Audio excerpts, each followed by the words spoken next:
여러분 안녕하십니까? 12월 마지막 주 IPTV 뉴스입니다. 어느덧 한 해가 저물고 새로운 2011년이 다가왔습니다. 이렇게 새해가 시작되는 첫날에는 이 많은 사람들이 떠오르는 붉은 태양을 바라보며 희망찬 앞날을 다짐하곤 하는데요. 여러분도 가까운 수안봉이나 노적봉에 올라 새해 새로운 마음과 결의를 다져보는 것은 어떨까요? 한 해의 끝자락에서 한 주간 있었던 안산 시흥 지역의 소식들 지금 전해드립니다. 먼저 이번 주 주요 뉴스입니다. 기업형 슈퍼마켓과 중소유통상인의 계속되는 갈등, SSM 규제법 시행 이후 안산 지역 중소상인의 대응 방안에 대한 토론회가 개최됐습니다. 시민의 건강한 생활을 위해 생활체육을 장려하는 데 힘쓰고 있는 시흥시 생활체육인들의 모습을 담아왔습니다. 지역의 어려운 이웃에게 사랑의 온기를 전하며 나눔을 실천하는 시흥시 1% 복지재단의 정명신 이사장님을 만났습니다. 첫 소식입니다. 지난 12월 동안 온 국민의 뜨거운 이슈였던 통큰 치킨 논란 모두 기억하실 겁니다. 이 통큰 치킨 논란은 대기업과 영세 소기업의 상생이라는 여론 때문에 결국 7일 천하로 끝났는데요. 이 통큰 치킨 논란이 한편으로는 기업형 슈퍼마켓과 중소유통상인의 관계를 재조명하고 있습니다. 안산 지역의 중소유통상인의 위기와 대응 방안에 대해 각계 전문가가 모여 의견을 나눈 현장을 김선아 기자가 다녀왔습니다. 이른바 SSM 규제법인 이번 법안. 법안의 실효성과 한계점이 시작부터 논란이 되며 안산시에서는 법안이 실질적으로 지역의 중소상인을 보호할 수 있도록 토론회를 마련했습니다. 최근에 국회가 이제 유통법, 상생법이라고 불리는 그 규제들을 도입했습니다. 근데 아직 그 법안도 부족한 점이 있고, 또 구체적으로는 그 법안에 따라서 실제로 안산시에서 조례를 잘 만들어야 그런 중소상인들을 보호할 수 있지요. 오늘 토론회는 그와 관련된 여러 그 전문가와 관계자들이 함께 모여서 슈퍼마켓을 살릴 수 있는 방안을 논의한 데 가장 큰 의의가 있습니다. 또 한편으로는 슈퍼마켓이 스스로 경쟁력을 갖추기 위해서 노력해야 된다 하는 의지도 오늘 모았고 방안도 마련한 데 큰 의의가 있습니다. 오늘 끝날 일이 아니고요. 앞으로 지속적으로 이런 기회를 갖고 충분한 논의를 해 가서 다른 어느 도시보다도 안산시가 이런 그 소규모 슈퍼마켓이나 그 자영업자들을 잘 보호해주는. 이날 토론회에서는 SSM 규제와 중소시장 자체 경쟁력 강화가 동시에 이루어져야 한다는 숭실대학교 박주영 교수의 발제를 시작으로 학계와 시 관계자를 비롯한 시민단체, 안산시 슈퍼마켓 협동조합 등 각 분야에서 다양한 의견이 제기됐습니다. 법안하고 관련해서 유통법이나 상생법이 한계가 있기 때문에 3년 후에 좀 더 제대로 되게 그 정부나 국회에서 개정할 필요가 있고요. 그다음에 지자체에서는 지역 실정에 맞게 조례를 좀 더 강하게 제정해서 SSM의 무분별한 확산을 막는 한편 지역 상권 조사라든지 그런 것들을 통해서 중소상인들을 보호하기 위한 그런 정책적 노력을 할 필요가 있습니다. 하지만 SSM 규제법이 소비자가 값싸고 질 좋은 물건을 선택할 권리를 침해한다는 여론도 여전히 거센 실정입니다. 소비자도 그 저렴한 가격으로 먹을 수 있는 권리가 있습니다. 그리고 또 자유경제 체제 하에서는 가격을 갖다 통제할 수도 없습니다. 경쟁력이라는 것이 있는 것은 소비자에게 좋은 음식을 제공하고 저렴한 가격으로 먹을 수 있는 권리를 부여하는 것입니다. 이에 대해 박완기 경실련 사무처장은 단기간의 소비자 권리도 중요하지만 동네 상권의 몰락이 보다 큰 손해를 가져올 수도 있다는 입장입니다. 일단 소비자분들의 권리는 충분히 보장돼야 되겠지만 또 한편으로 보면 단기간의 소비자 권리를 확대하는 게 장기적으로 훨씬 더 손해가 날 수도 있는 동네 상권이 몰락하게 되면 결국 소비자 선택권도 줄어들기 때문에 그런 부분들을 균형 있게 생각할 필요가 있다고 보입니다. 기업형 슈퍼마켓은 주거지 인근에 개설되는 대기업 계열의 슈퍼마켓으로 우리 사회에서 이슈가 된 것은 지난 2009년부터입니다. 그동안 중소상인들이 대기업에 맞서 어렵게 골목 상권을 지켜왔고 천신만고 끝에 SSM 규제법이 국회를 통과한 만큼 보다 구체적이고 실질적인 정책이 필요한 때입니다. IPTV 뉴스 김선아입니다. 시흥 지역의 체육 증진과 시민들의 건강 도모를 위한 생활체육인의 밤이 시흥 실내체육관에서 지난 28일 개최됐습니다.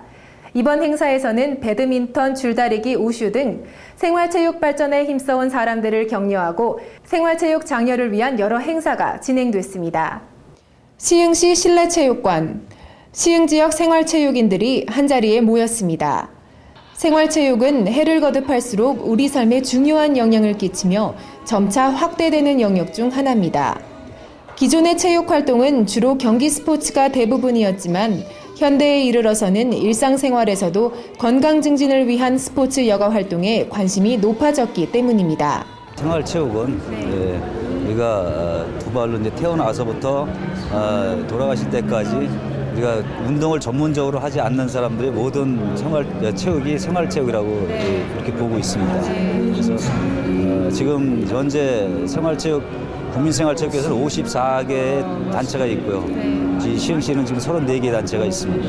우리 7330 운동이라고 일주일에 3번 30분씩 운동을 필히 하자라는 그 구호가 있습니다. 그래서 모든 시흥시 42만 인구가 다 733 운동에 적극 참여해서 스스로 건강을 지킬 수 있는 그런 시민이 됐으면 하는 바람이 있습니다. 이번 행사에서는 시흥시 생활체육 발전에 힘써온 사람들을 위한 표창장 수여와 함께 글로리아 중창단, 생활체조팀 등의 공연이 펼쳐지며 한 해를 마무리하는 자리로 이어졌습니다. 생활체육회가 잘 끌어주셔서 2010년도 잘 마무리했고요.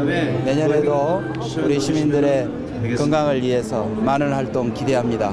스포츠 여가 활동에 대한 관심이 높아진 만큼 생활체육의 개발과 그에 필요한 시설 등의 조건 정비도 중요할 것으로 보입니다. IPTV 뉴스 김보영입니다. 연말연시에는 어려운 이웃을 향한 나눔의 활동이 활발한데요.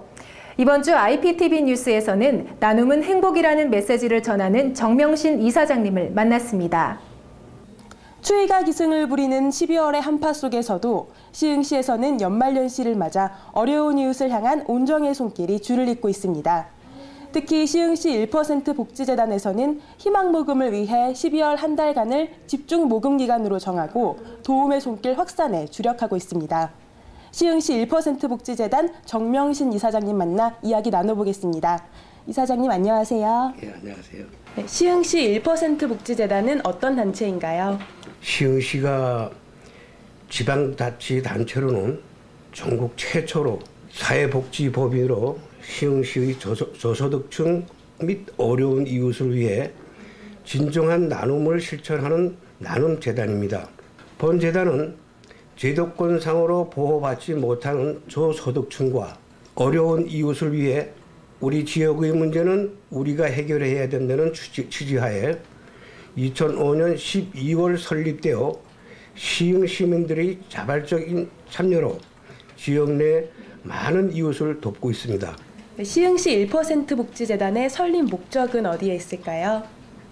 네, 시민이 자발적으로 참여하여 정부의 공적 사회복지 서비스를 보완하고 저소득층의 복지 사각지대를 해소함으로써 나눔의 지역 공동체를 만들고자 합니다. 네, 제가 재단의 활동 내용을 살피다가 인상적인 문구를 읽었거든요. 100%가 되기 위한 1%의 나눔 활동이라는 내용이었는데요. 어떤 활동인지 소개 좀 부탁드릴게요. 용돈의 1%, 월급의 1%, 축의금의 1%, 저금통 등 본인이 나누고자 하는 마음만 있다면 후원금은 적고 많으면 중요한 것이 아닙니다. 어린이집, 유치원에서 어린이들이 고사리 손으로 100원, 200원씩 모아 후원을 해주시기도 합니다. 이처럼 나눔은 적은 실천에서부터 시작되는 것이고 작은 나눔은 큰 기적이 되어 진정 도움이 필요한 사람들에게 희망을 전해줄 수 있는 것입니다. 100%의 행복을 위한 1%의 나눔인 것입니다. 네, 그런데 말씀을 듣다 보니 많은 분들이 후원을 하고 싶어도 방법을 모르거나 과정에 대해 궁금해하실 것 같아요. 후원금 기부에서부터 전달까지는 어떻게 이루어지는 건가요? 나눔에 참여하는 방법은 아주 쉽습니다. 특히 CMS 후원의 경우 본 재단에 약 1,200명이 등록되어 계신데 지금 소액 매월 약정해서 후원하는 방법으로 은행에 가실 필요도 없고 본재단에 전화나 인터넷으로 신청만 하시면 됩니다. 소중한 후원액은 본재단이 배분심의위원회의 의결을 거쳐 지역 내 어려운 이웃들이 생계비, 난방비, 의료비, 학비 등으로 쓰이며 본재단의 후원금은 100% 저소득층에게 전달된다는 것에서 큰 의미가 있다고 할 수 있습니다. 이번 연도에 특히 주력했던 그래서 더 기억에 남는 활동이 있으시다면 어떤 게 있으신가요? 2010년은 본재단이 5년째 되는 해로 더욱 의미가 깊다고 할 수 있습니다. 지난 추석에는 쌀 한 포 나누기 운동을 통해 지역 주민들이 적극적인 참여로 약 6,700만 원 상당의 후원 금품을 모금하여 지역 내 어려운 이웃들에게 나눠드린 적이 있습니다. 우리 시흥 시민들이 이웃에 대한 큰 관심과 따뜻한 인정에 다시 한번 감사를 드리며 소중한 나눔의 의미를 다시 한번 되새길 수 있었던 시간이었습니다. 네, 더 큰 나눔을 실천하기 위한 앞으로의 계획은 어떻게 되시나요? 우리 주위에는 사업의 실패, 실직, 질병 등으로 고통을 받는 힘든 분들이 아직도 많이 계십니다.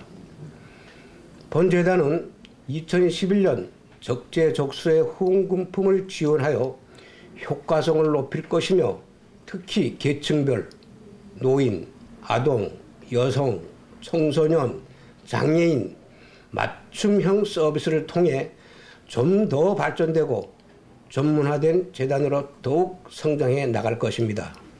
네, 마지막 질문입니다. 이사님이 생각하시는 나눔이란 무엇입니까? 나눔은 결코 어려운 것이 아닙니다. 자신이 가진 것이 101개가 있어 남은 1개를 주는 것이 아니라 100개 중 99개가 있더라도 1개를 나눠주어 오히려 100개의 행복을 가져가는 것입니다. 본 재단에는 매월 익명으로 쌀을 100포씩 2007년부터 후원해 주시는 후원자가 계십니다.